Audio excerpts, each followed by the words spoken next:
Thank you for tuning in to Mr. Cliff's Toy Shop. On today's review, we take a look at the Storm Collectibles Ultra Street Fighter 2, The Final Challenger's Violent Kin. I'll be scoring this figure in 6 categories: accessories, articulation, design, is it essential to your collection, functionality, and price. Once the scores are all totaled, I'll give you my opinion if this figure is a pass or a purchase. So for accessories, Violent Kin does not come with a lot. However, what he does come with has me very excited. We have 4, count them, 1, 2, 3, 4 head sculpts. So let's take a look at the first. Sort of a neutral stare. If you can look, right. I like the yellow, almost looks like a goldish pupil within the white. I like how that looks. The high arching eyebrows really reminds me of the game. I think it was our Street Fighter 2 Ultra Edition.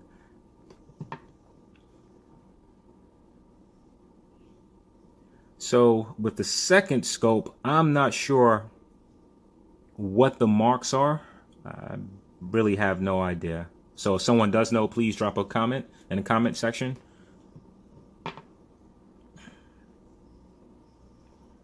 Here you get the grinning expression. What I really like is that all 4 scopes are all different. And here you get a yelling pose.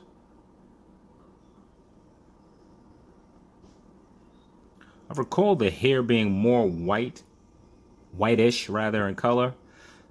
I could be mistaken. It's been a long time since I played the game. King comes with 4 pair of hands, 2 fisted hands which are on the figure, 2 Hadouken hands, 2 open palm hands are reaching, and this looks like 2 reaching hands right here.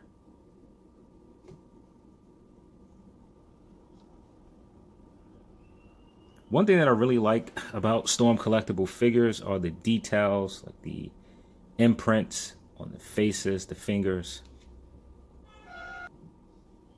We also get the Hadouken effect. I'm not sure how to use this. I would think that the stand maybe ports in. Nope, doesn't port in there. Not sure how to use this. But you can see that it's this translucent purple. The inside shows the hands. I like this part a lot. I'm not sure if this is supposed to come on. It looks like it's attached. So let's just leave it in place for now. And this is the fire punching effect for the Hadouken. I mean, all you can. I know in the community, a lot of us say it different. In the arcade games that I went to, that's how we said it. So that's what I've been rolling with so far, and I'm going to stick with it. And he comes with the stand. I really don't get into stands, but I'm going to actually open this one to see if I can use the effect piece with the stand. Okay, so I figured out how this goes, right? So I disconnected the first part here, which leaves access to a hole here. I then went ahead and detached this part off of the tabs.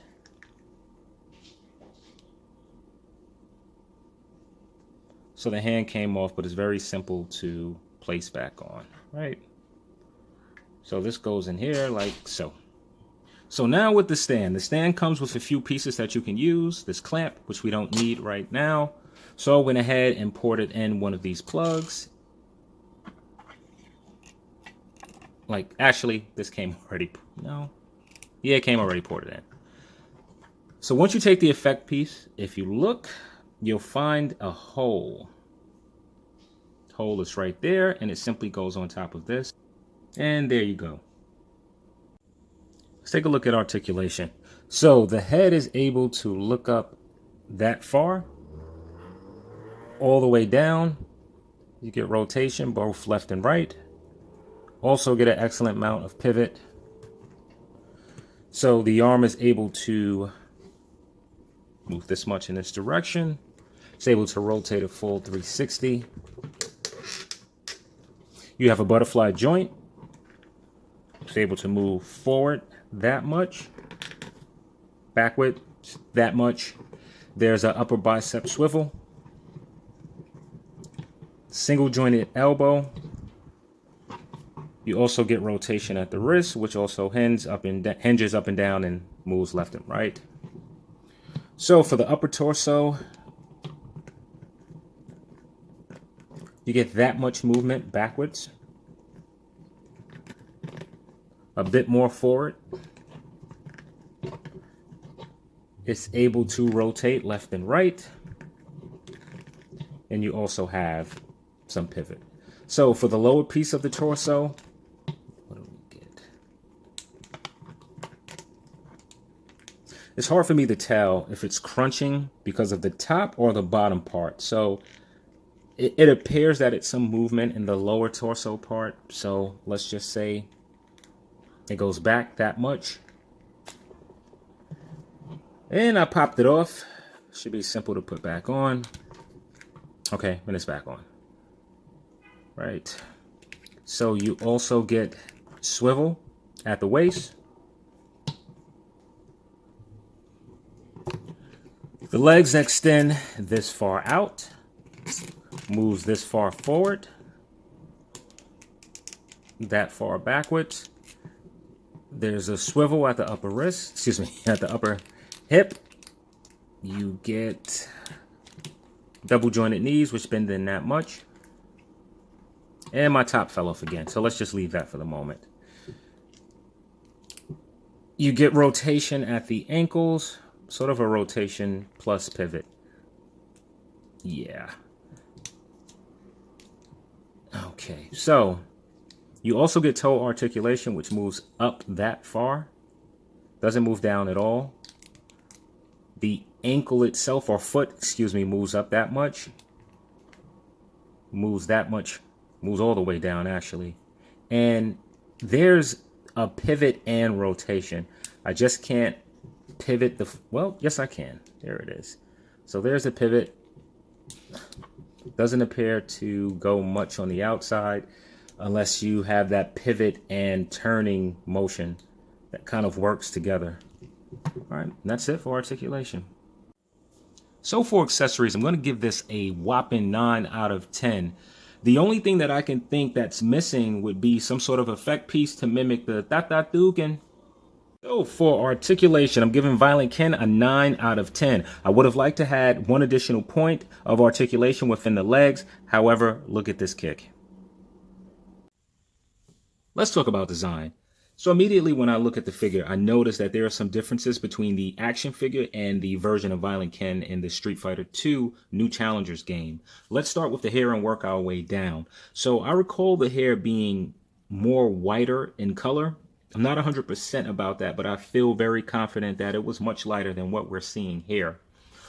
The thing that I am confident about, however, is that in the video game, the hair was much more wow than the combed and relaxed version that we're seeing here. To me, the neck looks a bit short. It could be the longer angle of the chin itself. I'm not sure. Also, the flesh tone is off. In the video game, the flesh had a purple hue to it, similar to the effect piece. And also the gi was much darker. This doesn't appear to even be true red. I'm going to say it's a mix between red and an orange. I mention all of those things simply to be fair. It's still an outstanding figure design-wise, even though that it's off.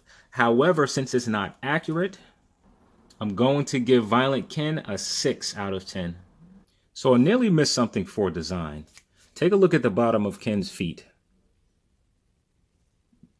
They're actually arched. There are grooves and dents and arches and creases in the feet to mimic real human feet. How cool is that? So I'm going to bump up the score from a 6 to a 7 for design. So is this essential to your collection? I'm going to give this a 5 out of 10. Violent Ken is not that crucial of a character to the Street Fighter lineup or brand. He's a cool character to have, but not a must to sit in your Street Fighter collection. So let's take a look into the functionality. In order to do so, I separated Violent Ken into 2 parts. So let's start with the upper part. So Something that I left out as far as for articulation is the knot in the belt. It actually is articulated, moving all the way around. Not only is it articulated, it's also detachable, as well as the belt itself, which can count as an extra accessory if you choose.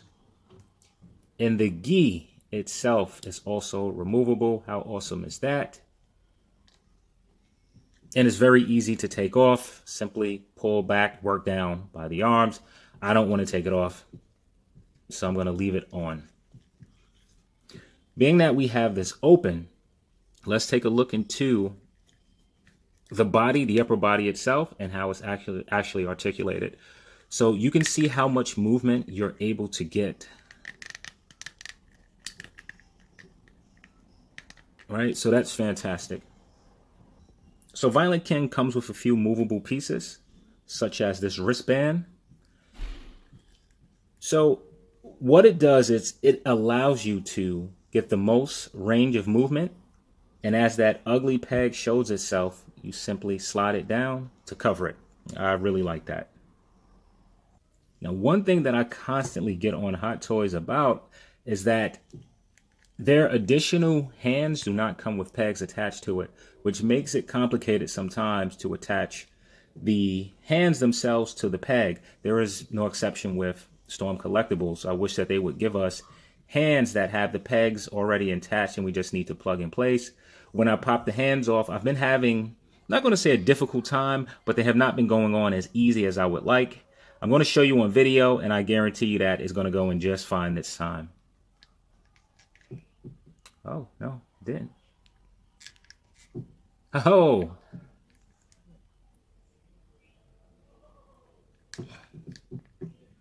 All right, now it's on. And the last part that I want to focus on with the upper torso is the butterfly joint. It is such a huge benefit to have a butterfly joint. The way you can simply collapse the arms in and just give that figure that added range and articulation or posability. So I really like having that butterfly joint. Now on to the lower part. So Storm Collectible uses a range of soft goods, which really benefits the articulation of the figure. So let's just take a look at this. This is soft goods here, probably rubber. Being that it is rubber, the leg is able to continue to move. If this was plastic, it would stop right here. It just keeps going, keeps going, keeps going, and provides stances such as that. The same thing here. If this was plastic, it would have stopped right here. However, it's rubber, so it keeps going to give you a full 360. Now, the issue is that this peg here isn't long enough. It's too short.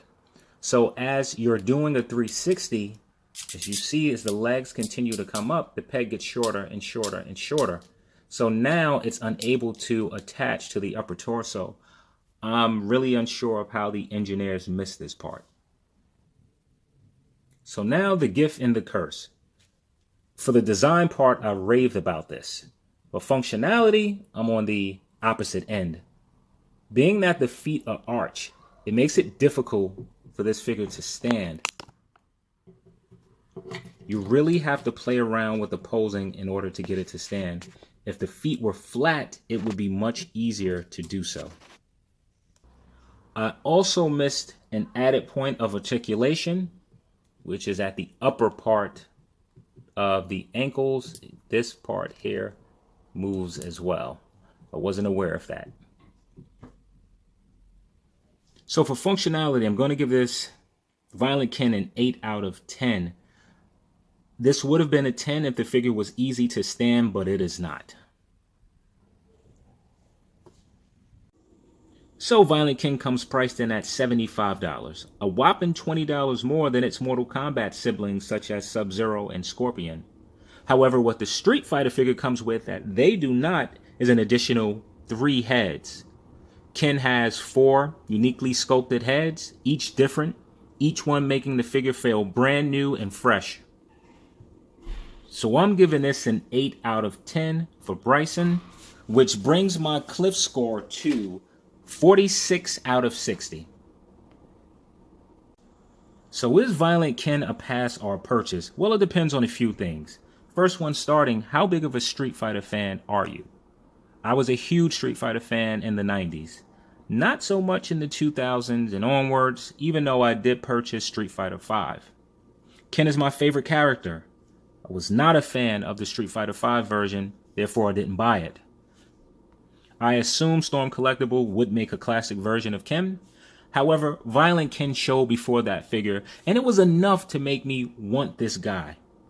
While this is not the version of Ken that I actually wanted, it is one that I can live with, even after the classic version does release. There are some things, however, to get over. To me, the neck looks strangely too small. I'm always concerned about soft goods starting to crack and break in places, especially the pin which holds the belt in place. I don't plan on removing that often because I can see that over time starting to just break down. The hardest thing for me to get past with this figure is the fact that it's very difficult to stand on its own. I am not a guy that uses display bases, so this is a big thing for me. Having a figure that doesn't stand properly kind of can't stand in my collection. So I know that I have to be very limited with the poses that I'm able to put him in because balance doesn't work well for this figure, and it's because the feet are arched. The other part to consider is that all three of these figures are Storm Collectibles. However, they are different in scale. And this is not an issue for Storm Collectible. Rather, let me not say it's not an issue for Storm Collectible.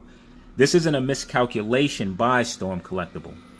If you play Street Fighter games, you'll know the characters are a little bit wide and kind of boxy.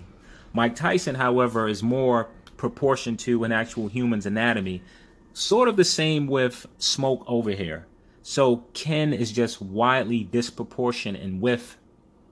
If you can look down at the size of his feet compared to the other two, their feet are in some sort of shoe or footwear. Ken is barefoot and his foot is still wider than both of theirs. So it's just something to consider mixing different lines of Storm Collectible. They may not fit in as great as you want. However, as you can see, the height is about the same. With all of that said, this figure is a purchase for me. I'm happy with it. When the classic version of Ken comes out, I may pass on the red. I may wait to see if we get Ken in a white version, and I'll buy that one and sort of swap these two. Rather swap the heads of these two onto their different bodies. So thank you for tuning in to Mr. Cliff's Toy Shop. I hope to see you during the next review.